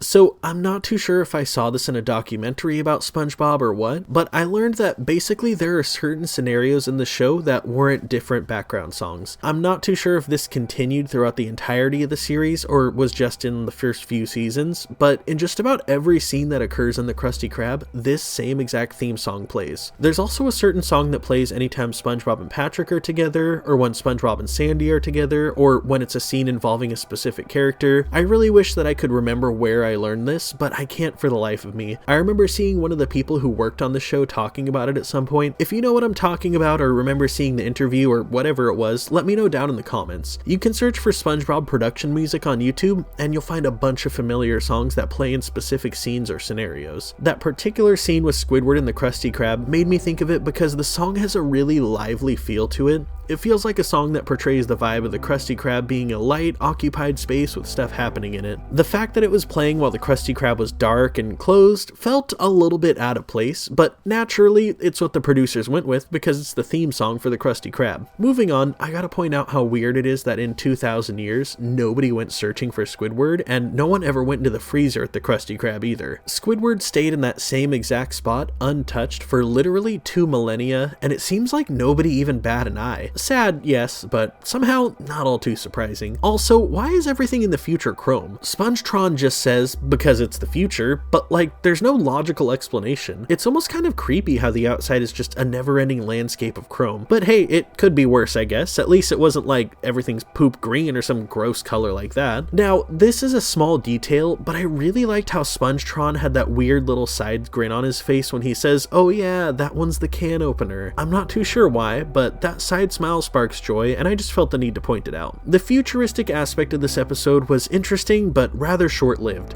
However, the prehistoric section of this episode is just iconic. I gotta point out how creepy it is at the beginning when all those freaky background noises are sounding as Squidward traverses through the past for the first time. Like, quick shadows of primitive SpongeBob and Patrick running by weren't really all too freaky, but those background noises were definitely nightmare fuel for me. However, I really did appreciate prehistoric Patrick's gnarly smile. The noise it makes when he peels his lips back and his jagged teeth are exposed just literally sounds toxic. I also appreciated the kind of butterfly effect caused by Squidward's time in the past. He literally went back in time and invented jellyfishing. Like, technically it's all Squidward's fault that SpongeBob and Patrick are obsessed with jellyfishing because he straight up went back in time and taught their ancestors to jellyfish, and at this point it's pretty much ingrained into their genetic makeup. Now, that whole sequence when Squidward ends up in that weird white zone was just a trip. The idea of that just kind of freaks me out, to be honest. Like, being teleported to a weird plane where there's just nothing is low-key one of my worst illogical fears. I wonder if there's a phobia for that. Like, is there a term for the illogical fear of being on a physical plane of existence where there's just nothing? Regardless, I loved the gag where Squidward is just terrified and starts running, and it has him basically running in the same exact loop a couple times. That was definitely hilarious. There's one last aspect of this episode that I definitely can't skip over, and that would be the iconic prehistoric SpongeBob meme. This episode is where that meme came from, and honestly, that meme is just a testament to how iconic this show truly is. It's gone as far as penetrating internet culture, and that speaks volumes to the phenomenon that is SpongeBob SquarePants. I do appreciate the fact that you can basically quote SpongeBob to anyone in their 20s or early 30s, and 9 times out of 10, they'll definitely get the reference. It's pretty awesome, actually. Now, without a doubt, I have to give this episode a solid and strong 10 out of 10. It was entertaining, funny, and had some high-level comedy, was slightly creepy, and of course the iconic birth of a meme. Overall, great episode. Next up, we're checking out the episode Karate Choppers. This episode starts out with SpongeBob outside of his house, coming home from work just completely on the defensive, so much that he accidentally karate chops his house. Oh, sorry, Pineapple House. I thought you were someone else. Ah, what a great day at work. Yeah.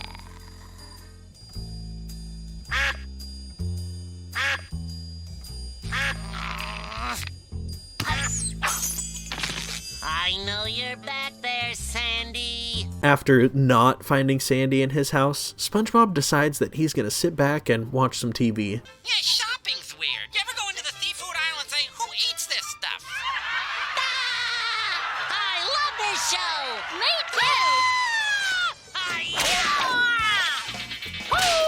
SpongeBob and Sandy have an intense karate battle, and SpongeBob ends up winning. I'm gonna get you tomorrow, SpongeBob!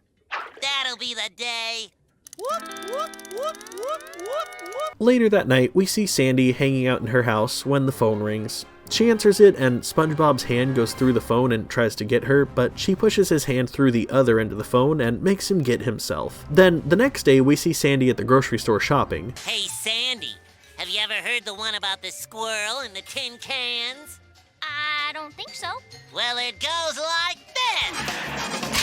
Oh, wait, I forgot the punchline. Oh, yeah.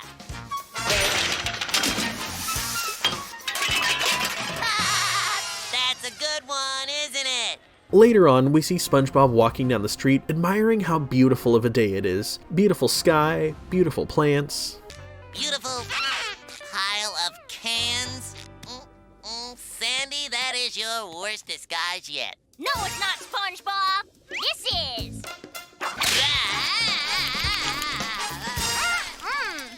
My favorite.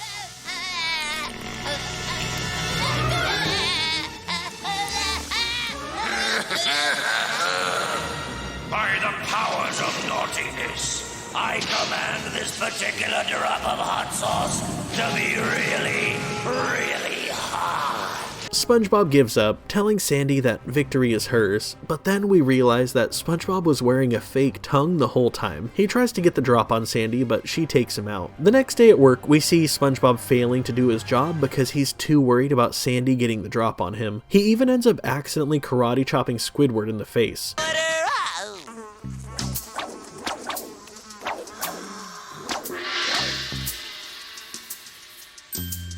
SpongeBob, now are you gonna... Squidward, I was going through some records back in my office, and... Huh? So, you got the hairpiece after all?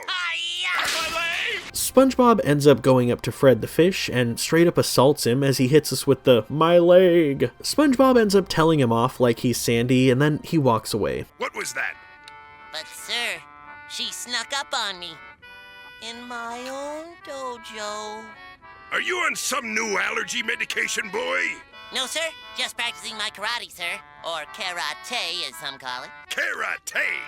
You should be making me money, eh? With your spatula. Now get back to work. Aye, aye, Capite. Nice hairpiece, Squidward. Later on, we see SpongeBob going to mop the bathrooms when he hears a sneeze on entry. Being at a heightened level of awareness, SpongeBob starts checking the stalls, thinking that he's gonna find Sandy, but instead he just ends up attacking Mr. Krabs. Having been fed up with all of this karate nonsense, Mr. Krabs pulls SpongeBob out by his lips, telling him no more karate at all, or he's fired. SpongeBob leaves the Krusty Krab, and this happens. No, really, Sandy, stop! I'm not falling for it, SpongeBob! No, really! Please stop! SpongeBob! Mr. Krabs! What did I just get through telling ye, lad? SpongeBob? You're fired! Huh?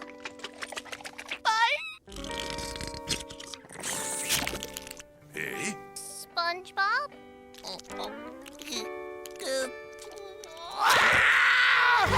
Sandy begs Mr. Krabs, saying that it's not SpongeBob's fault and that he tried to tell her, but she just wouldn't listen. Meanwhile, SpongeBob is crying mugfuls of tears and drinking them. Mr. Krabs decides that SpongeBob can have one more chance, and SpongeBob and Sandy decide that they're gonna find something more fun than karate.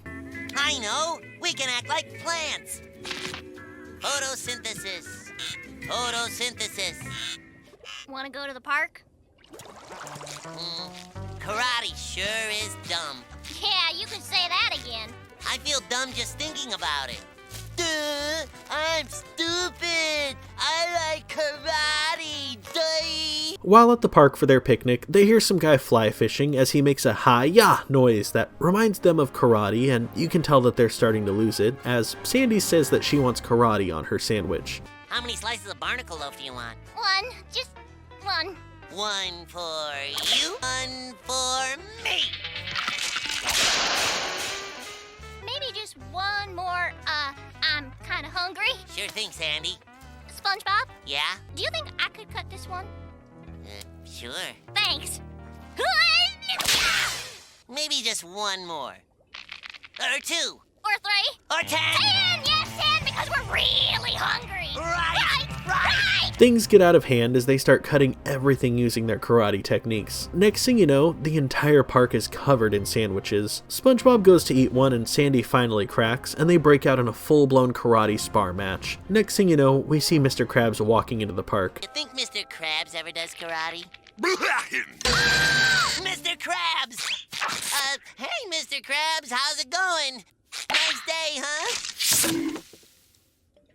Oh, all right, Mr. Krabs, you caught me. But you know what? I just can't help myself. You're just gonna have to fire me. Fire ya? I got something else in mind. We cut over to the Krusty Krab, where we see people lining up for Krabby Patties made by Sandy and SpongeBob using their karate moves. This episode was definitely a fun one, with lots of really clever jokes in it. SpongeBob's joke about the squirrel and the tin cans was kind of cheesy, I'll be honest, the way he forgets the punchline at the last second, but nevertheless, it was still clever. I also appreciated when SpongeBob came across the pile of tin cans and he says that it's Sandy's worst disguise yet, but then she pulls out that weird looking squirrel mask. That was just so random, but I love it. I gotta say, I also loved that gag with the hot sauce when Sandy goes to pour it on his tongue. The face appearing on that drop of hot sauce was hilarious and just perfectly emphasized how truly hot that particular drop of hot sauce was. I gotta say though, that's a particular karate technique that I've never heard of before. When I think of karate, I think like chops, punches, and kicks, not pouring hot sauce on your opponent's tongue. Fun fact though, the face that appears on that drop of hot sauce is actually Tom Kenny, the voice behind SpongeBob himself, the French narrator, and the actor who plays Patchy the Pirate. The crown jewel of high-level comedy in this episode has to be when SpongeBob suggests things to do instead of karate. He suggests a few boring things before he brings up the idea of acting like plants, then he lays on the ground mimicking photosynthesis. This joke flew completely over my head as a kid, but watching back as an adult who understands plants, this is just way too funny in the nerdiest way possible. I can't help but bring up how messed up the premise of this episode is though. Like, I'm pretty sure it's illegal for Mr. Krabs to tell SpongeBob that he can't do karate outside of work. Like, he's well within his legal right to tell SpongeBob to keep it outside of the Krusty Krab and outside of work hours, but to try to control SpongeBob's extracurricular activities outside of work is probably a violation of some kind of labor law. However, it's not like Mr. Krabs gives a single shit about labor laws anyways. I mean, come on, there's an episode where he decides the Krusty Krab is now open 24 hours and he just straight up doesn't let SpongeBob or Squidward go home anymore. As for this episode though, it was really good. More than anything, I really appreciated the comedic bits throughout the episode. This one was pretty much gag after gag, and I definitely found enjoyment out of that. We're gonna give this one a 7 out of 10 though. I liked the humor, but there wasn't really much to the story of this episode, and Mr. Krabs just kinda pissed me off. Still a great episode though. Next up, we're going to check out another incredibly iconic episode, and that's going to be the episode called Sleepy Time. This episode starts out at nighttime in Bikini Bottom as SpongeBob is getting ready for bed.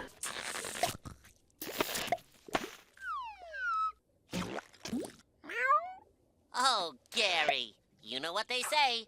Curiosity salted the snail. Mind your wandering eye, you little mollusk. Sweet dreams, Gary. We see SpongeBob dreaming about himself driving a race car through a bikini bottom that's covered in Krabby Patties, ingredients, and spatulas. SpongeBob realizes that he doesn't have a driver's license, so he shouldn't be driving, but then a driver's license appears out of thin air, and SpongeBob is just so enamored at the idea of having his license that he completely fails to focus on driving the car. How could I have forgotten the most important rule of driving? Always wear your seatbelt. Hey, I can see the Krusty Krab from here. Mrs. Puff, look! I finally got my driver's license! Not even in your dreams, Mr. SquarePants! SpongeBob ends up catapulting against a cloud, and he bursts right through the edge of his dream and into the real world.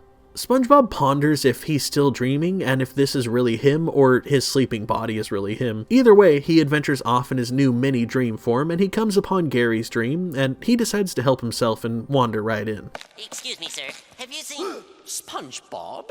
Gary? How dare you invade the sanctity of my dreams? Gary, you can talk! In dreams, one is not tethered by earthly limitations. What does that mean? Come. Dream Gary explains to SpongeBob that in dreams you can be whoever you want. He tries to use an example by pulling a book off the shelf and reading him an Emily Dickinson poem, but the poem seems to fall on deaf ears. Here's one you might know. There once was a man from Peru who dreamed he was eating his shoe. He awoke with a fright in the middle of the night to find that his dream had come true. Ah, gee, Gary, you sure are smart. Did you think my shell was full of hot air?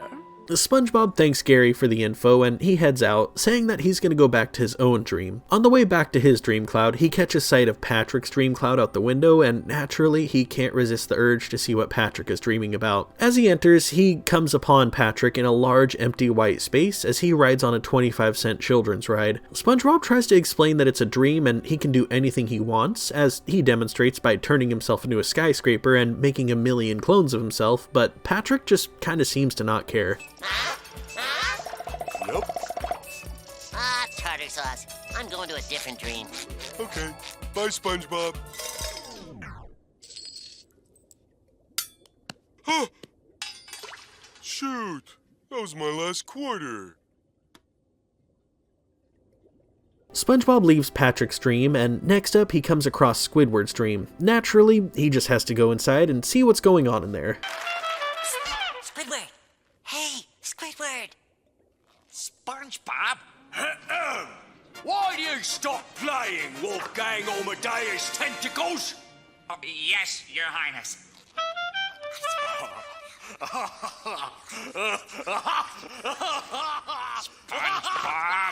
Hey!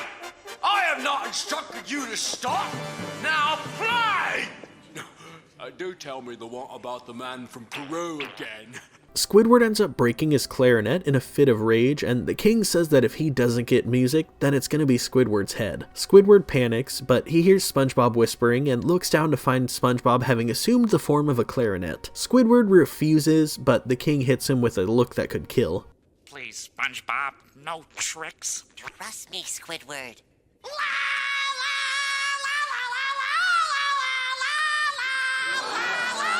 SpongeBob!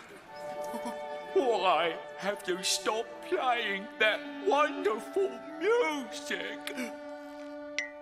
Squidward keeps playing and brings everyone in the crowd to tears. He finishes and the crowd goes wild. They all rush to the stage, making Squidward think that they're gonna praise him, but they just push him off stage and give praise to the mysterious clarinet that makes the amazing music. What is this instrument that produces such lovely sound?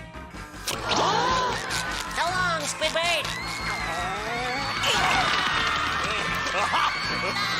SpongeBob goes flying out of Squidward's dream, and he catapults across Bikini Bottom and over to Sandy's tree dome. He hops up into her dream, and this happens. Hey, SpongeBob, what brings you here? Hey, Sandy! What's going on? Well, we're free-falling from 114,000 feet, and we're gonna land on that itty-bitty target. This seems kinda dangerous! Not as long as you got a big old parachute. Okay! Not parachute, SpongeBob, parachute. Gotcha! Not a parakeet, medic.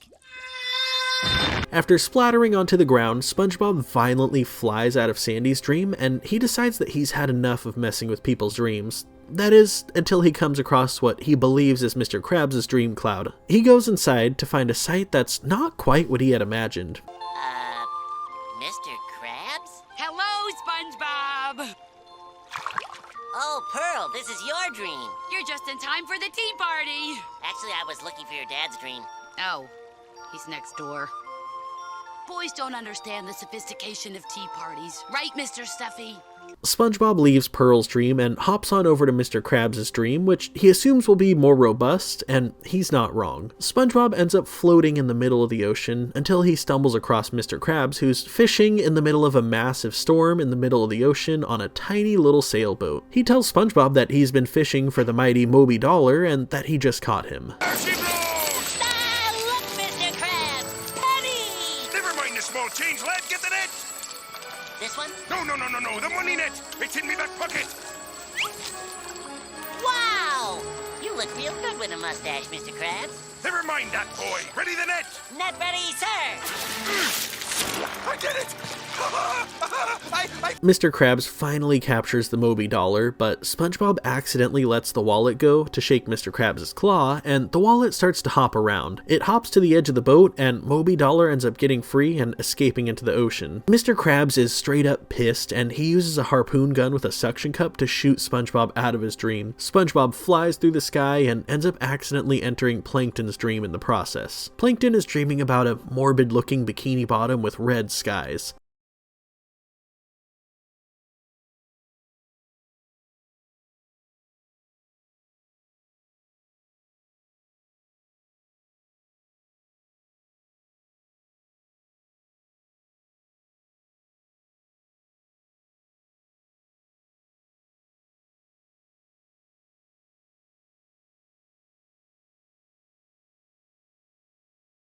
We see Gary appear in the dream, and Plankton starts walking towards him to kill him, but SpongeBob goes up to save Gary. Peekaboo! Here comes my foot!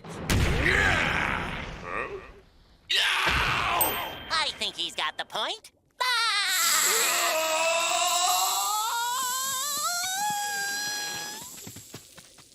Well, I guess I've got some explaining to do, huh? No, not the face! With all the shenanigans over with, SpongeBob ends up going home and crawling back into his own dream cloud to go to sleep. He dreams that all of his friends are surrounding him and scolding him. Leave me alone! No. Hey, what are y'all doing in your pajamas? Are we having a slumber party? No, we are not having a slumber party. Do us all a favor, SpongeBob, and stay out of our dreams. SpongeBob. Take a hike. Don't we get enough of you during the day? Does anyone have a quarter? This episode is one that I truly enjoy, and in my opinion, it serves as a great companion to the next episode, as this one kind of feels like a fever dream a little bit. There's a lot to love here. I particularly enjoyed when SpongeBob is going to bed in the beginning, and Gary ends up wearing SpongeBob's socks on his eyeballs, and SpongeBob tells him that Curiosity salted the snail. I like the clever play on Curiosity killed the cat, considering that salt actually does kill snails. I'm also infatuated with the fact that we got to see not only SpongeBob's, but also Mr. Krabs' driver's license. I can't not take the opportunity to analyze this. So on SpongeBob's license, we can gather that his address is 124 Conch Street. He's a male, obviously. His hair is yellow and his eyes are blue. He's coming in at a whopping 4 inches tall and weighs 1 ounce. Sounds about right. However, I was shocked to learn that SpongeBob's date of birth is July 14th, 1986. This episode aired in January of 2000, so that would mean that at the time of this episode premiering, SpongeBob would be only about 13 years old, which tells us a few things. First of all, in present times, SpongeBob would be right about 36 years old, which is just kind of mind-blowing. Also, I have to bring up that when SpongeBob took Pearl to the prom a few episodes ago, it actually wasn't that creepy because he's technically only 13 years old. But it is confusing because in that episode he reflects on his own prom, which doesn't make any sense considering that 13 is like middle school age and prom is a high school dance. Technically, Pearl is actually older than SpongeBob. According to Google, Pearl is actually 16 years old, so yeah, there's that. On top of that though, 13 isn't old enough to have a driver's license or be in driving school, let alone have a full-time job, but of course that doesn't stop Mr. Krabs from working him to the bone. Speaking of Mr. Krabs, let's analyze his license next. Based on his driver's license, we can gather that his address is 3541 Anchor Way. He is, of course, a male.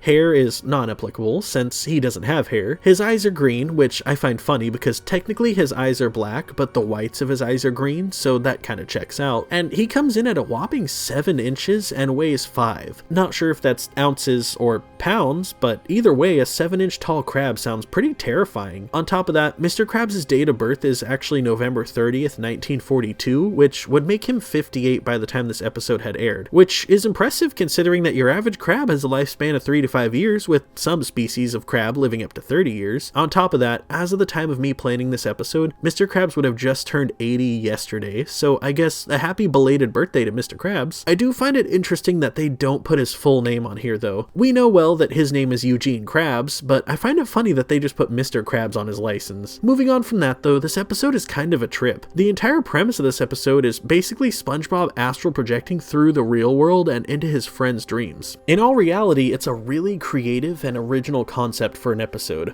Whoever came up with this idea deserved a raise because this was a fantastic idea. There is one thing that I'm really curious about though. In Gary's dream, we see him as a genius in a massive library. He explains how you aren't bound by earthly limitations in your dreams, but like, is Gary just dreaming that he's really smart, or is he truly that smart? Like, what if Gary really is an absolute genius, but he's just limited by his inability to talk in real life? That would kind of be a cruel twist of fate to have such a powerfully smart mind trapped in a body that can literally just meow. On a lighter note though, there's some hilarious bits in this episode. I appreciated the SpongeBob clarinet in Squidward's dream. That song that he played was just obnoxious, and the fact that everyone liked it was icing on the cake. It is a little weird though that like, in order for the plot to work, Squidward basically had to put SpongeBob in his mouth. A little odd, but hey, I guess it stopped Dream Squidward from having the king cut his head off, and having SpongeBob in his mouth is a drop in the bucket compared to being decapitated. I did also appreciate in the end when everyone confronts SpongeBob for invading their dreams, they're all in their pajamas. Specifically though, I got a chuckle out of Plankton's pajamas. I'm not really sure what I was expecting, but a purple nightgown definitely wasn't it. Other than that though, this episode deserves some props for playing a big role in the SpongeBob SquarePants video game Battle for Bikini Bottom. There's an entire level based around this episode, which speaks volumes to how good of an episode this is. Like, in that game, we see levels based around numerous locations that were featured in multiple episodes in the show, like the Goo Lagoon or Jellyfish Fields, but the dream level is particular to this specific episode, which I found really cool. It just speaks volumes to how good of a concept this episode is. I definitely have to give this one a strong 10 out of 10. It was a great idea with an amazing premise and fantastic execution. The last episode that we're going to focus on is one that I have a very odd personal connection to, and that's going to be the episode called Suds.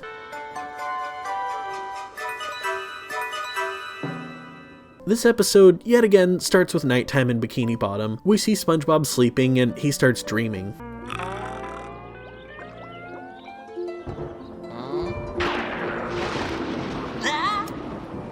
It's raining Krabby Patties! Yeah!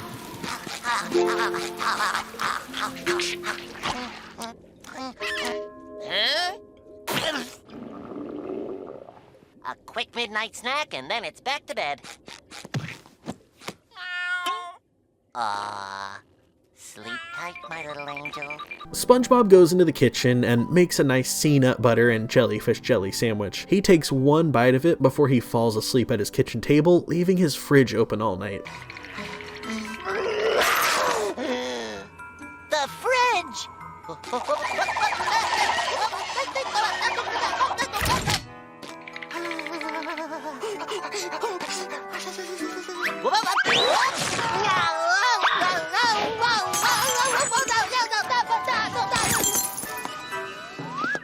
Even SpongeBob's blanket is a literal sheet of ice as it shatters like glass. SpongeBob slides his way into the bathroom and tells Gary that he doesn't feel like himself.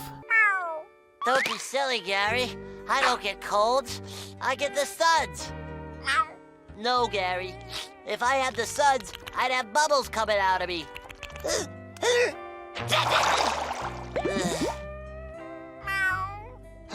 I can't get the suds because then I'll have to miss work.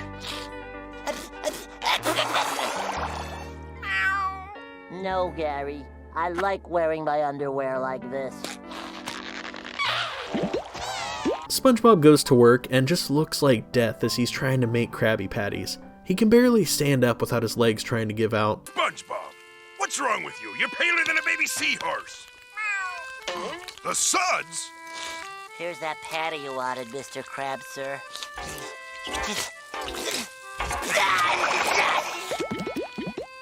All right, SpongeBob, you're too sick to work. No, Mr. Krabs, I'm okay.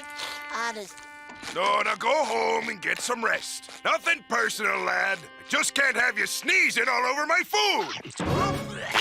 Back at home, SpongeBob is just looking like absolute crap, sitting there in his chair sneezing his butt off as he's literally losing his eyeballs. SpongeBob finally accepts the reality that he has the suds and that he has to get it taken care of. I better take care of this before it gets out of hand.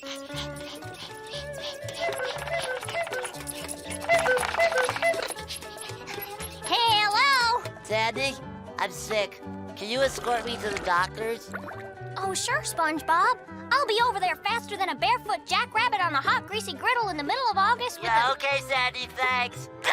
While SpongeBob is getting ready to go to the doctor, the doorbell rings as Patrick shows up. He asks SpongeBob if he's going skiing because of his warm attire, but SpongeBob tells him that he's sick, so he's going to the doctor. What? Oh, you can't go. Why not, Patrick? I know a guy who knows a guy who went to the doctor once, and the doctor's office is a horrible, horrible place. Patrick tells SpongeBob all about how awful it is because they make you sit in the waiting room and they make you read old magazines. Then the doctor pulls out his stethoscope. No! Yes! It's a device so sinister, so icy cold when it touches your bare flesh, it... No stethoscope! No doctor! No magazine! No! SpongeBob decides that he doesn't want to go to the doctor, and he begs Patrick to be his doctor and to help him feel better. SpongeBob and Patrick end up being in the kitchen while Patrick tries to fix him. It appears as though we'll have to plug up these holes. This ought to do the trick. Whoa! umbrella! Feel better? I don't know. Help! I'm shrinking! No! Please don't hurt me! No bubbles! Patrick, your treatment is working! You think so? Sure! SpongeBob goes to call Sandy to tell her that he isn't going to the doctor, but he's unable to dial her number because his fingers are way too big to push the buttons. He ends up asking Patrick to call her for him. Hello, Sandy? Hiya, Patrick. I'm calling on behalf of my patient, SpongeBob. I'm on my way over to take him to the hospital. That will no longer be required. He is in my care as of today. Well, I'm coming over to take a look. I'll be over there faster than a barefoot jackrabbit on a high... Oh, yeah, the rabbit. Don't bother, Sandy. Patrick ends up panicking, telling SpongeBob that Sandy's coming over and that they have to make sure that he is better before she gets there, so they start trying all sorts of unconventional methods of treating the Suds. He tries turning SpongeBob's foot into a peanut butter sandwich and putting it in his shoe, pulling out one of his teeth, jumping on him, and putting a band-aid on him, none of which seem to help SpongeBob at all. Uh-oh, it's Sandy. There's no one home. Patrick, you open this door. Sandy hears Patrick nearby, and she walks right on over to find him outside of his house. Okay, Patrick, where's SpongeBob? He's not here at the moment. Please leave a message after the beep. Beep. Okay, now tell me, since when do you have two houses? Since I ran out of space to put my stuff. Uh-huh, yeah. Since when does your house have feet? This is my mobile home. SpongeBob sneezes all of the dirt off of him, and Patrick tries to say that the dirt therapy is working just fine. However, Sandy argues, telling him that SpongeBob needs to see a real doctor. No, he doesn't. I'm taking good care of him. Show her, SpongeBob. Say,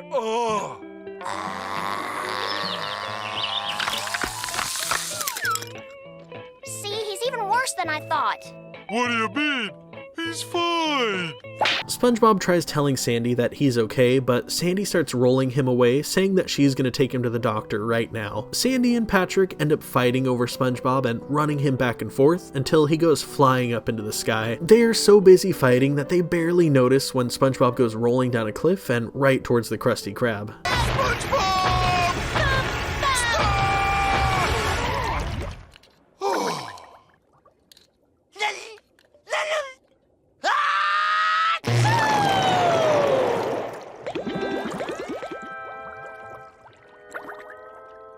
We cut over to the hospital where the doctor is diagnosing SpongeBob with the Suds, and he asks if he's ready for his treatment. SpongeBob fears that the doctor's going to make him read old magazines, but the doctor laughs it off.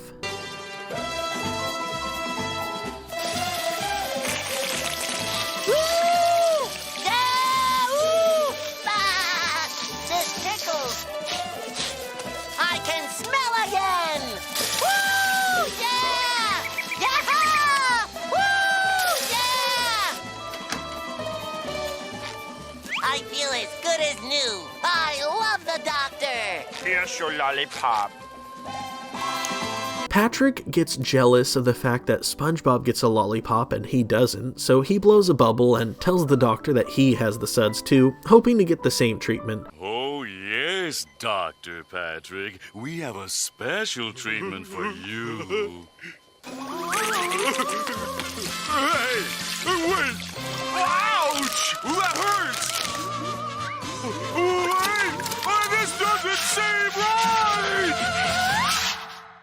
Now, there is a lot to love here. This episode is an absolute classic. I appreciate it in the beginning when SpongeBob sleeps with the fridge open and the whole house ends up frozen. They show us the whole house the next morning, and even the guy on the TV is shivering and wearing a hat and scarf. I also love that part where Patrick is trying to cure SpongeBob before Sandy gets to his house. We see him doing all that weird stuff, and it comes down to the point where Sandy arrives and we see Patrick basically doing what looks like some kind of medieval torture ritual while while the room is dimly lit by a fire with hooks and chains hanging from the ceiling. I've come to realize that almost all of the best episodes of SpongeBob have at least some sort of minor creepy element, and this is definitely it for this episode. I also really loved the gag when Patrick covered SpongeBob with dirt and pretends like he was his second house, and when Sandy asks why his second house has feet, Patrick says that it's his mobile home. This joke literally murdered me and buried me in a shallow grave. I don't know why I find it so funny, but that's like straight up hilarious. Other than that though, I kind of dig the art style of Sick SpongeBob. His off color clashes with the pink of the bubbles that come out of him when he sneezes, and it just makes for a generally enjoyable color palette. Like I said in the beginning though, I have a weird personal connection to this episode. I have a very specific memory of shortly after this episode aired. This was early 2000s, so I would have been about 5.5 years old. I remember seeing this episode when it premiered, and not long after that, I got sick. It was just like a regular cold, complete with a fever and whatnot. I remember sleeping in the middle of the night and having a dream about this episode of SpongeBob, but instead of the fridge being open leading to him having the suds, he fell asleep with the fridge open and a ghost came out of it and proceeded to haunt him for the rest of the episode. I remember it scaring me as a kid, but I quickly forgot about it and went about my life as normal. Fast forward a few years, I remember having a conversation with one of my friends about SpongeBob, and I brought up the episode where the ghost comes out of SpongeBob's fridge, and my friend had no idea what I was talking about. Lo and behold, my fever dream that I had when I was a kid had burned itself deep into my brain, as I completely forgot the context of which I formed that memory, and my brain just assumed that it was a real episode of SpongeBob that I had seen at some point. It's a weird feeling to look back at fever dreams as an adult, as well as early childhood memories, and this episode is one that reminds me of that feeling. As far as the episode itself goes though, it was great, and I definitely enjoyed this one for what it's worth. We're gonna give it an 8 out of 10. It was really good. And that's going to be it for this video. As it stands right now, we're going to have one more video to cover season 1 of SpongeBob, and that's going to be it for the first season. I'm still contemplating whether or not I want to check out season 2 in the same vein as we did here, going episode by episode. Let me know in the comments down below if you want me to check out season 2. If there's enough demand, I'll definitely do it, but it's up to you guys and what you want to see. Other than that though, what do you think? Are you convinced that season 1 is the best season of SpongeBob? Are any of the episodes we covered today your favorite episode? Let me know in the comments down below. I always love reading your guys' feedback. If you enjoyed this video, be sure to drop a like and give praise to the YouTube algorithm in hopes that it recommends this video to everyone else. And as always, thank you all very much for watching, and I'll see you in the next one. Peace.